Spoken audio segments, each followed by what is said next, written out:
Seberapa perkasanya Demak Bintoro? Lebih perkasa dan mutakhir daripada Sriwijaya, Pajajaran, Melaka maupun Aceh di era yang sama. Seperti telah kita ketahui, Sriwijaya tak berdaya menghadapi ekspansi bangsa Tamil dari India, sehingga seluruh semenanjung Malaya, Sumatera, dan Sunda takluk di bawah Chola. Pun Sriwijaya tak berdaya menghadapi invasi bangsa Thai dari Tiongkok Selatan yang menyerbu bangsa Mon dan Mer hingga jatuh dan merebut bagian utara semenanjung Malaya, sehingga Sriwijaya dan penerusnya kehilangan tanah Genting Kra yang strategis karena merupakan laluan perdagangan antara Barat dan Timur Asia saat itu. Kemudian, bangsa Portugis menaklukkan Empayar Melaka yang menguasai sebagian besar semenanjung Malaya dan Sumatera dengan penduduk berjumlah sekitar 200.000 jiwa, dilanjutkan pula menyeberang ke Sumatera dan menaklukkan Samudera Pasai dan beberapa negeri lainnya diserbu atau di bumi hanguskan. Seandainya Sriwijaya masih ada di puncak kejayaannya pun tak akan sanggup melawan serdadu Portugis dengan persenjataan mutakhir didukung galeon, meriam, dan para konquistador. Portugis juga menduduki Maluku sebagai penghasil rempah-rempah dan mereka melakukan penjajahan, pengkristenan, dan monopoli perdagangan.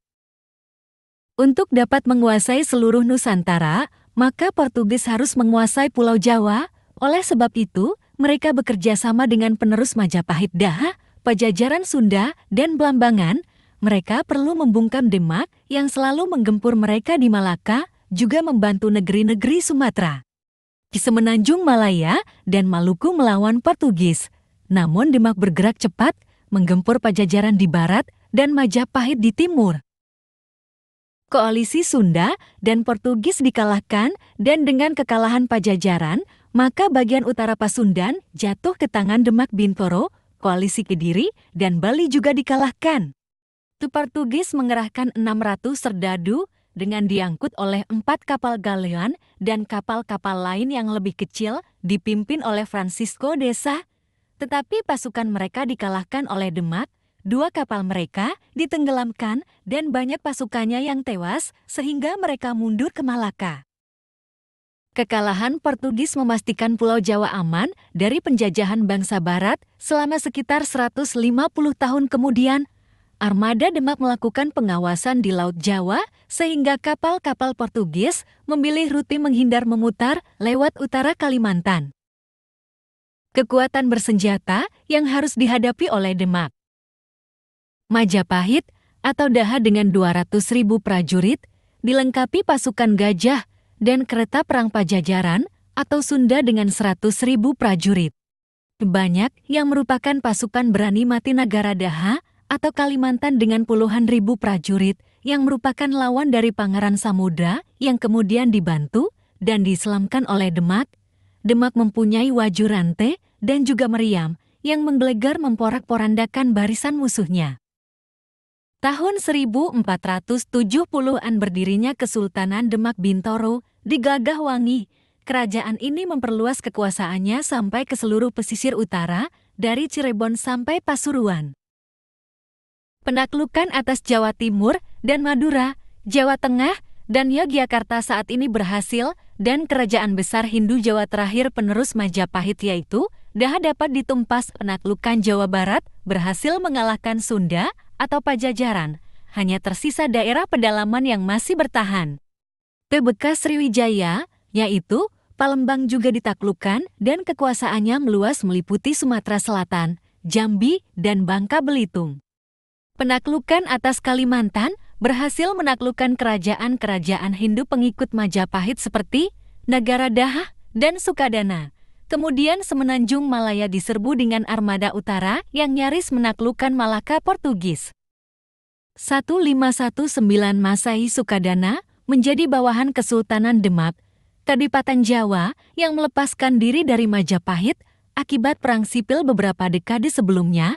Negeri ini mengklaim sebagai penerus Majapahit yang sah dari garis keturunan Wangsa Rajasa. Penaklukan Sukadana dipimpin langsung oleh penguasanya, Adipati Unus. 1521 Masehi, Demak menundukkan Labelaha dan Sintang Dua wilayah terakhir di Kalimantan Barat yang saat itu masih setia pada Majapahit, beberapa bangsawan Majapahit yang tengah berada di daerah itu melarikan diri ke pedalaman menuju kerajaan Selimbau dan Silat. Tahun 1525 Masehi, Demak mengirim armadanya menggempur negara Daha. Pangeran Tumenggung akhirnya menyerah setelah kalah dalam perang dan menyerahkan negara Daha sebagai bagian dari Banjar, bawahan Demak. Aji Raja Mahkota Mulia Alam naik tahta di Kutai Kartanegara. Raja ini kemudian menjadi penguasa Kutai pertama yang memeluk Islam. Pengaruh Jawa juga meluas di Kutai dan Pasar. Tahun 1526 Masehi, Pangeran Samudra memeluk Islam, lalu mengganti namanya menjadi Sultan Suryansyah. Banjar pun berubah menjadi Kesultanan. Negeri baru ini kemudian melanjutkan penaklukan terhadap sisa-sisa negara Daha, termasuk Sarang Paroya ikut takluk pada Banjar. Hikayat Banjar menuliskan bahwa negeri-negeri atas angin Pasar, Kutai, Berau, Sulu, dan bawah angin Sukadana, Landak, Sambas, Sanggau, Sekadau, Sintang juga telah menjadi bawahan Banjar sejak masa pemerintahan Suryansyah. Mereka dikabarkan turut serta dalam membantu penaklukan terhadap negara Daha setahun sebelumnya, Panembahan Pangeran Anom naik tahta di Sukadana. 1527 Masehi, di Jawa, Demak menaklukkan pemerintahan terakhir Majapahit di Daha, mengakhiri riwayat kerajaan tersebut. Negeri-negeri atas angin dan bawah angin semua telah dikuasai Banjar yang merupakan bawahan Demak.